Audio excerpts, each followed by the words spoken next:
అభ్యర్థి అయినటువంటి వ్యక్తి గెలిచి ఆ గెలుపుకు నిదర్శనం ఈ జెండా. ప్రతి 5 సంవత్సరాలకు ఒకసారి ఎన్నికలు వస్తాయి. ఎన్నికలే కదా, ఓటే కదా, ఎవడో ఇస్తే డబ్బులు ఎక్కువ ఇస్తే వాడికి వేసేద్దాం, తర్వాత మన బాధ మనం పడదాం, ఆడు దోచుకుంటాడు, మన జీవితాలు మన బాధలేవో మనం పడదాం అనుకుంటాం. కానీ ఒక్క చూపుడు వేలతో వేసే ఓటు విలువ మీ పిల్లల భవిష్యత్తు, మీ జీవితాలు, మీ కుటుంబాల యొక్క సర్వస్వం, మీరు కష్టపడిన కష్టార్జితాన్ని ఈ ప్రభుత్వాలు ఏవైతే వస్తాయో దోచుకుంటాయి. పథకాల రూపంలో పావరేస్తారు, పన్నుల రూపంలో 10 రూపాయలు తీసుకుంటున్నారు. అది ఎలాగనేది ప్రతి ఒక్కరూ ఆలోచించాలి. ఈ రోజు అమ్మఒడి వేస్తున్నాడు, నాన్నఒడి వేస్తున్నాడు, లేకపోతే చెయ్యోతి ఇస్తున్నాడు అని మురిసిపోయి, ముద్దులు పెడుతున్నాడని మురిసిపోయి మళ్ళీ జగన్మోహన్ రెడ్డికి ఓటేస్తే మన ఉన్న ఇల్లుని, కట్టుకున్న బట్టల్ని, సంపాదించిన ఆస్తులను వదిలేసి పక్క రాష్ట్రాలకు పారిపోవాల్సిన దుస్థితి తప్పకుండా మనకు వస్తుంది. ఎందుకు వస్తుంది అనేది మనకు ఒకసారి ఆలోచించాలి. 5 సంవత్సరాలు అయింది, జాబ్ క్యాలెండర్ రాగానే రిలీజ్ చేస్తానన్నాడు. 5 సంవత్సరాలు మారాయి, క్యాలెండర్లు మారాయి, ఒక్క ఉద్యోగ అవకాశం కూడా ఒక యువతకు కల్పించలేదు. అలాగే కొత్త కంపెనీలు తీసుకొస్తామన్నాడు, ఉన్న కంపెనీలను మూసి భయభ్రాంతులకు గురి చేసి పక్క రాష్ట్రాలకు పారిపోయే దుస్థితి కల్పించాడు. ఒక్క ప్రైవేట్ కంపెనీ కూడా లేదు. ఈ రోజు ఇక్కడ అందుబాటులో ఉన్నటువంటి షుగర్ ఫ్యాక్టరీని కూడా మూసేశాడు. ప్రభుత్వం తలుచుకుంటే ఎందుకు దాన్ని తెరవగలదు. కానీ దానికి ఎవరైతే యజమానులు ఉన్నారో వాళ్ళకి రాజకీయ నాయకుల మధ్య లాలూచులు ఉన్నాయి, వాటాలు ఉన్నాయి. ప్రజలు ఎలాగపోయినా మాకు అనవసరం అని చెప్పేసి పక్కన పడేశారు. రేపు మీరు ఓటేసేటప్పుడు కులం చూసో, మతాన్ని చూసో, ఇచ్చే కాసుల్ని చూసో వేస్తే మళ్ళీ మీ కొడుకు జీవితం ఇంకొక 5 ఏళ్ళు నాశనం అవుతుంది.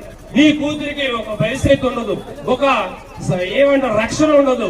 ఆడపిల్లల మీద జరిగే దౌర్జన్యాలు కానీ, సామాన్యం మీద జరిగే అక్రమాలు కానీ దేన్ని మనం ఆపలేం. ఎందుకంటే ఈ రోజుకి మీకు తెలుసు, ఒక పని జరగాలంటే, ఒక హాస్పిటల్కి వెళ్లి మంచి ట్రీట్మెంట్ తీసుకోవాలంటే ఎవడో ఒక రికమెండేషన్ ఉండాలి. మన పన్నుల ద్వారా, మన ఓట్ల ద్వారా అందరం ఎక్కి కుర్చీల మీద కూర్చున్న నాయకులు మనల్ని శాసిస్తే, మన నెత్తిన కూర్చొని మన కష్టాన్నంతా దోచేస్తే, కనీసం పౌరుషం లేకుండా భయానికి గురై ఆశకి భయానికి మధ్య ఊగిసలాడుతుంటే ఇలాంటి జీవితాలు మనకు అవసరమా? ఇది చూడటం కోసమేనా ఆనాటి మన ఆడపడుచులు మాన ప్రాణాలు కోల్పోయి స్వతంత్రాన్ని మనకు అప్పగించింది? ఆనాటి మన పెద్దలు ప్రాణత్యాగాలు చేసి ఈ స్వతంత్రాన్ని మనకి ఇచ్చింది. ఈ రోజు పవన్ కళ్యాణ్ అనే వ్యక్తి ఒక సినిమా హీరో, ఒక సినిమా చేసుకుంటే కొన్ని కోట్ల రూపాయల లాభం వస్తుంది. ఏసీ రూమ్ లో కూర్చోవచ్చు, ఎవరితో ఒక తిట్టుబడిన అవసరం లేదు. నిత్యం పొగడ్తల వర్షాలు, ఎక్కడికి వెళ్ళినా సరే పట్టిందల్లా బంగారమే. అలాంటి జీవితాన్ని వదులుకొని ఇలాంటి దౌర్భాగ్య నీచి నికృషి ఎదల మధ్యకొచ్చి అమ్మనా బూతులు తిడుతుంటే ముక్కంటిన బాధను మింగికొని ప్రజల కోసం కష్టాన్నంతా దారాదత్తం చేస్తున్న వ్యక్తిని మనం నమ్మకపోతే, జైలుకి వెళ్లి వచ్చిన వ్యక్తిని అందరం ఎక్కించి కూర్చుంటే మన బతుకులు ఇంక ఇలా కాకుండా ఎలా ఉంటాయి? ఒక్కసారి ఆలోచించండి. ఎన్నికలైనప్పుడు ఎలక్షన్ టైంలో భుజం మీద చేయేస్తే ఒక్క నా కొడుకు కానీ ఎన్నికలు అయిపోయిన తర్వాత నీ కష్టాలు కానీ కన్నీళ్లు కానీ చూసి కరిగిపోయి ఎవడైనా నీ గడప తొక్కుతాడా? ఈ రోజు మన మంది ఒకే కులం, మన కులపోనే గెలిపించుకుందాం. మంది ఒకే కుటుంబం, మంది ఒకే మతం, మన మత పోనే గెలిపించుకుందాం అంటారు. ఎలక్షన్ అయిన తర్వాత వీళ్ళకి సూట్ కేసు వీళ్ళకి వస్తుంది. వీళ్ళు చక్కగా మేడల మిత్రులు కట్టుకొని వీళ్ళ పిల్లల్ని ఎక్కడో ఫారంలో చదివించుకొని మంచి ఉద్యోగాలు తెచ్చుకుంటారు. ఈ కూలి పని చేసుకున్న పిల్లలు ఏమవుతారు? ఉద్యోగ అవకాశాలు లేక రిక్షా తొక్కుంటున్నారు, ఆటో పెట్టుకుంటున్నారు. ఒక్కసారి మనం అందరం ఆలోచించాలి. ఎన్నికలు వస్తున్నాయి, ప్రలోభాలు పెడతారు, పథకాలు ఇస్తారు. పథకాలు ఎక్కడి నుంచి ఇస్తున్నారు? ఇప్పుడు వరకు ఇచ్చిన జగన్మోహన్ రెడ్డి అలా నాన్న సంపాదించిన అక్రమాస్తులు 1,00,000 కోట్ల నుంచి తెచ్చిచ్చాడా? లేదు కదా.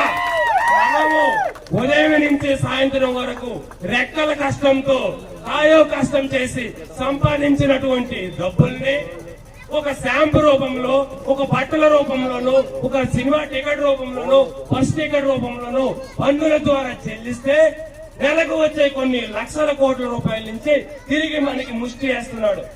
అదే గొప్పతనం. అది కాదు, ఎంత మందికి నువ్వు ఎంప్లాయ్మెంట్ ఇచ్చావు, ఉద్యోగ అవకాశాలు ఇచ్చావు, ఎంత మందికి ఉపాధినిచ్చావు, ఉత్తరాంధ్ర నుంచి ఎంతవరకు వలసలు ఆపావు, ఎన్ని కంపెనీలు తీసుకొచ్చావు, ఎన్ని మంచి రోడ్లు వేసావు. రోడ్లు అధ్వానంగా ఉన్న పరిస్థితి, రోజుకి ఎన్ని యాక్సిడెంట్లు అవుతున్నాయి. మన ఇంట్లో నుంచి కనీసం ఒక వ్యక్తినైనా కోల్పోయి ఉంటాం. ఆ కారణం ఏంటి? రోడ్లు సరిగ్గా లేకపోవడం బట్టే కదా.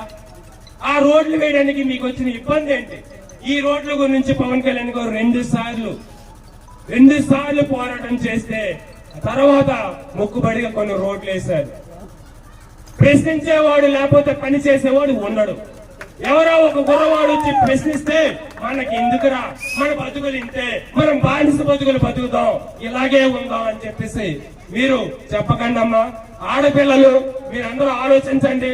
పెద్దలు వయసున్న వాళ్ళు ఉన్నారు, చాలా ఎన్నికలు చూశారు మీరు, ఎన్నో ఎలక్షన్ చూశారు, ఎంతో మంది నాయకులు చూశారు.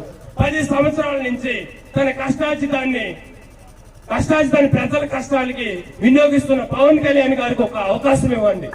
ఇప్పుడు వరకు కౌలు రైతులు 3,000 మంది చనిపోతే 3,000 మంది కౌలు రైతులకి ఒక్కొక్క కుటుంబానికి ₹1,00,000 ఇచ్చాడు. అదే అధికారంలో ఉన్నటువంటి జగన్మోహన్ రెడ్డి ఎంత ఇచ్చాడు? ఏమిచ్చాడు? ప్రశ్నించుకోండి. మీకు పిల్లలకి మంచి చదువులు కావాలి, మీకు మంచి ఉపాధి అవకాశాలు కావాలి, మంచి వైద్య సదుపాయాలు కావాలి, మంచి రోడ్లు కావాలి. మనకు కావాల్సింది నిత్యావసర సరుకులు ఏవైతే ఉన్నాయో ధరలు నియంత్రీకరణ జరగాలి. రోజు రోజుకి పాపం పెరిగినట్లు ఒక్కొక్క దాని రేటు పెరిగిపోతుంటే నువ్వు కష్టపడిన కష్టం సరిపోక మధ్యతరగతి కుటుంబాలు ఎంత నరకం అనుభవిస్తున్నాయో ప్రతి ఒక్కరూ ఆలోచించండి. సమయం లేదు కాబట్టి ప్రతి ఒక్కరు ఈసారి ఓటు వేసేటప్పుడు తప్పకుండా ఆలోచించండి.